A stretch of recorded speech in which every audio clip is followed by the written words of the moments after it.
हम लोग पहले से ही कह रहे थे कि बिहार में कहीं ना कहीं लोगों को बदलाव नहीं विकास चाहिए। और जिस नकारात्मक सोच से महागठबंधन अपनी राजनीति करती है उसको बिहार की जनता ने बहुत साल पहले ही एक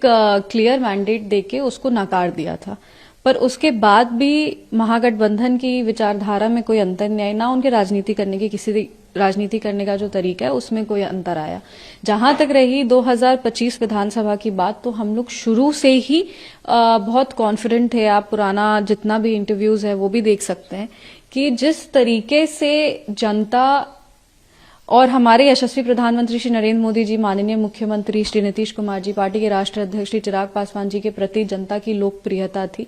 ये डेफिनेट था कि एनडीए पूर्ण बहुमत की सरकार बनाने वाली है। क्योंकि बिहार की जनता को एक सुखी समृद्ध बिहार चाहिए और बिहार की जनता को ये याद है कि जो सशक्त बिहार, विकसित बिहार, आत्मनिर्भर बिहार का जो रास्ता है वो किसने साफ किया है बिहार में, और आगे लेकर के किसमें वो क्षमता है जो यहां तक बिहार को लेके आए हैं, यहां से और आगे ले जाने का बिहार का क्षमता किसके पास है। तो ये कहीं ना कहीं एक क्लियर मैंडेट है कि बिहार की जनता ने